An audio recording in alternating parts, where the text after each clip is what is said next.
Dear students, today you are going to study about inelastic demand. प्यारे बच्चों, आज का टॉपिक है आपका बेलोशदार मांग।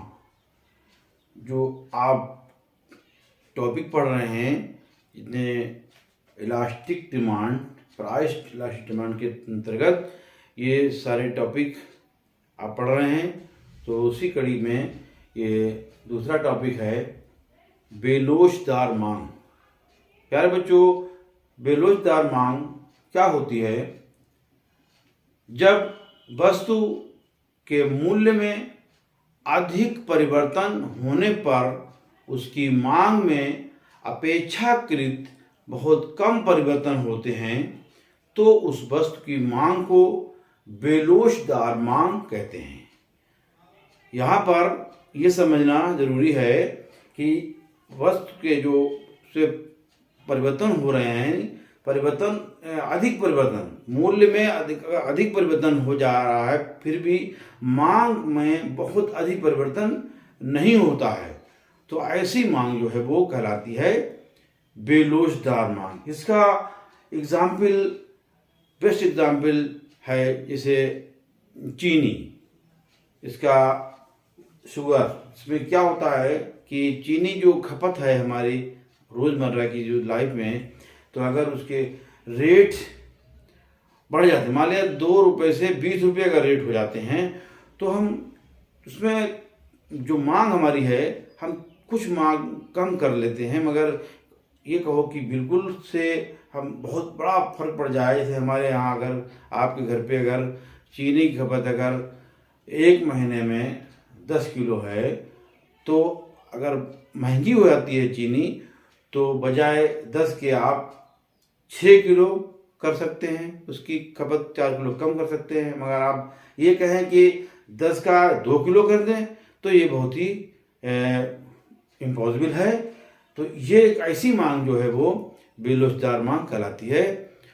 तो यहाँ पर हम एक एग्जाम्पल सारणी बनाएंगे चीनी की मांग, और ये जो इसकी जो बेरोजगार मांग है उसका इकाई से वो कम होती है, यानी कि इसका जो ईडी इलास्टिक जो डिमांड है इज लेसर देन, ये लेसर देन 1 होता है। ये भी ध्यान रखना पड़ेगा। तो चीनी की मांग,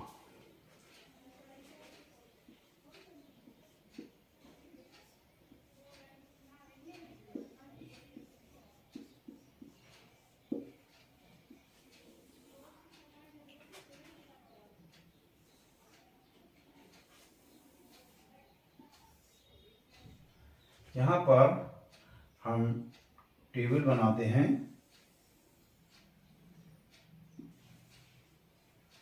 चीनी की मांग की सारणी, और उसमें उसकी कीमत, यानी कि वस्तु की कीमत, जिसे हम चीनी कह सकते हैं, वस्तु की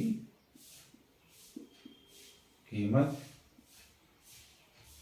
ये रुपए में, और वस्तु की मांग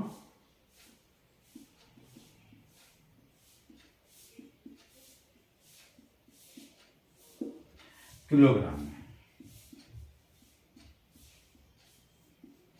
ये वस्तु की मांग जो होगी वो किलोग्राम में होगी।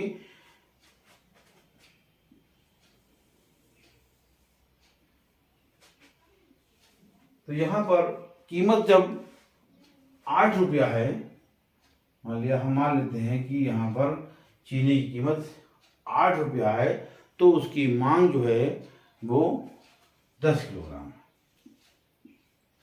10 किलोग्राम चीनी की मांग किसी परिवार द्वारा या किसी उपभोक्ता द्वारा 10 किलो उसकी मांग है। मगर जब यहाँ पर जब चीनी की कीमत जब 18 रुपये हो जाती है, 18 हो जाती है, तो मांग बजाय 10 के 8 किलोग्राम हो जाती है।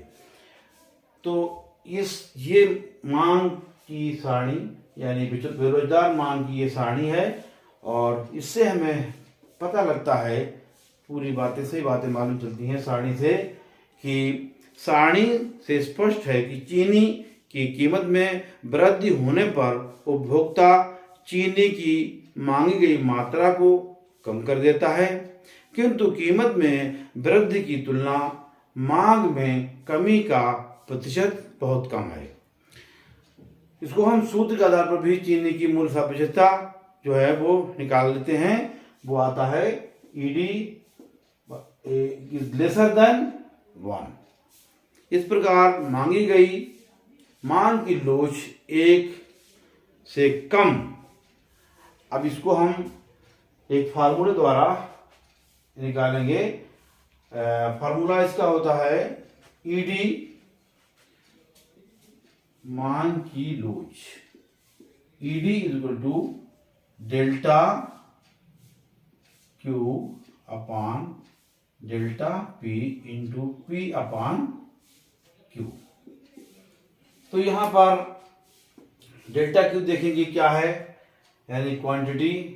तो यहां पर 10 मांग 10 किलोग्राम थी और फिर 8 रह गई, तो 10 में से अगर हम 8 घटाते हैं तो डेल्टा क्यू हमारा हो जाएगा 2 किलोग्राम। और प्राइस जो है 18 थी, 8 थी, 18 हो गई, तो यहाँ पर डेल्टा पी जो है वो 10 हो जाता है। और प्राइस यहाँ पर 8 है, तो इस तरह से, और 8 प्राइस है, यानी कीमत 8 रुपये प्रति किलोग्राम जब है तो मांग है 10। तो यहाँ पर पी हो गया 8 और ये हो गया 10।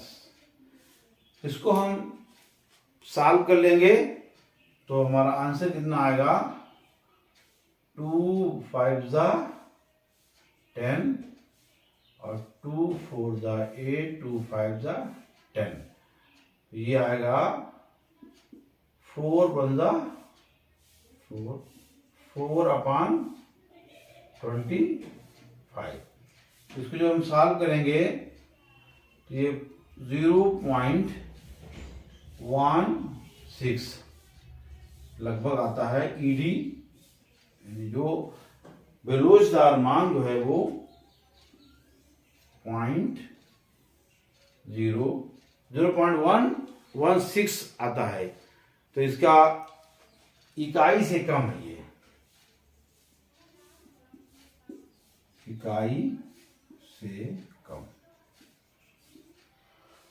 यही बेरोजगार मांग है कि इसकी जो बेरोजगार मांग जो है वो आएगी इकाई से कम। तो ये इसकी सारणी हो गई। अब इससे इसी सारणी के आधार पर हम एक ग्राफ बनाते हैं, इसका बेरोजगार मांग का ग्राफ। तो ग्राफ को, इस सारणी को देख कर ही आप ग्राफ बनाएंगे, इसलिए इसको ग्राफ को हम यहाँ पर ऊपर बना दे रहे हैं, इसको मिटा दे रहे हैं।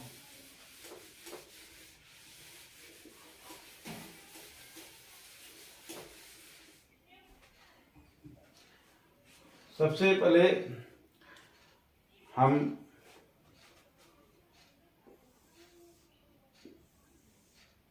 ये बिंदु O और X और ये Y, तो OX अक्ष जो है वो क्या शो कर रहा है, चीनी की मात्रा को, मात्रा, और ये है किलोग्राम में।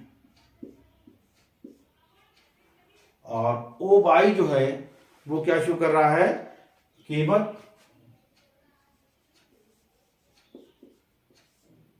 OY कीमत को, और ये है, ये कीमत रुपए में है। तो इसको हम 2 4 6 8 10, ये हमारे पास जो 10 तक इधर ले लेंगे। और ये क्या है, मात्रा, मात्रा मैग्नीट्यूड 10 है, और बस कीमत जो है 18 मैग्नीट्यूड है, यहाँ पर हम 18 ले लेंगे।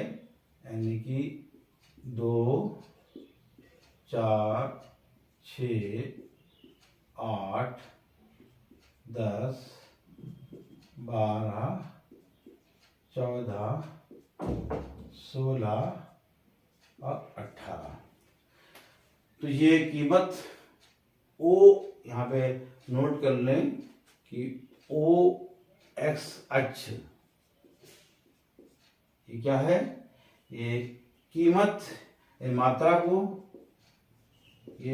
मात्रा को दर्शाता है, मात्रा को दर्शाता है। और ओ बाई अक्ष जो है ये वस्तु की कीमत को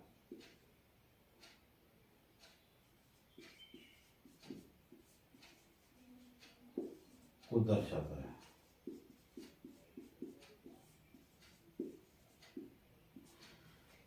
तो दोनों अक्ष हो गए। अब यहां पर जब वस्तु की कीमत 8 रुपए है तो वस्तु की मांग जो है वो कितनी है, 10 किलोग्राम। यहां पर 8 और यहां पर है 10।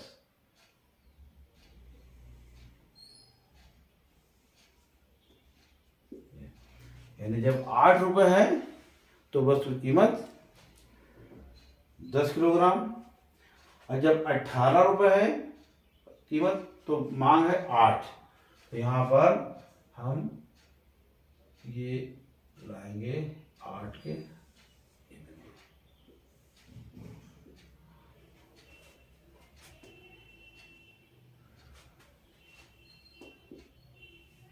ये 18 रुपए। यहाँ पर जब 18 रुपए है कीमत तो मांग है 8 किलोग्राम, और जब कीमत है 8 रुपए तो मांग है 10 किलोग्राम।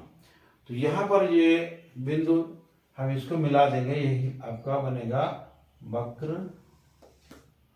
ये वक्र बना, ये डी और डी, ये डी और डी जो क्या है, ये मांग वक्र है, यानी बेरोजगार मांग वक्र।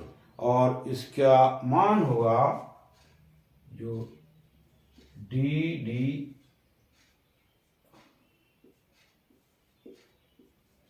ये है बेरोजगार मांग वक्र, और इसकी value ED is lesser than 1। तो ये मांग वक्र कहलाता है। अब इस वक्र को आप देखने से क्या लग रहा है कि जो बेरोजगार मांगा, जब वस्तु की कीमत 8 रुपए है तो वस्तु की मात्रा घटकर 8 किलोग्राम हो जाती है। यानी कीमत जब 18 हुई तो 8 रुपए हो जाती है कीमत। और अतः स्पष्ट है कीमत में वृद्धि की तुलना में मांग में कमी का प्रतिशत कम है, अतः मांग की लोच इकाई से कम है, अर्थात 0.016 जो भी आया था आपका, इसकी ईडी कितना आया था निकल के, ईडी इक्वल टू या 0.16। तो ये क्या कहलाता है, ये इकाई से कम है, इसी को हम बेरोजगार मांग कहते हैं। प्यारे बच्चों, आज के इस वीडियो में इतना ही। उम्मीद है ये टॉपिक आपका क्लियर हो गया होगा। बेरोजगार मांग, इन इलास्टिक डिमांड। हाजिर होते हैं एक नए वीडियो के साथ। जब तक आप देखते रहिए एमआर खान ऑनलाइन क्लासेस या online classes bye MR Khan. इसको चैनल को सब्सक्राइब कर लीजिए ताकि आपको नए नए वीडियो और ऑल नोटिफिकेशन पे लगा लीजिए, इससे आपको नोटिफिकेशन मिलता है। जैसे ही वीडियो अपलोड हो तो आपको नोटिफिकेशन इसका मिलता रहे। Thank you, take care.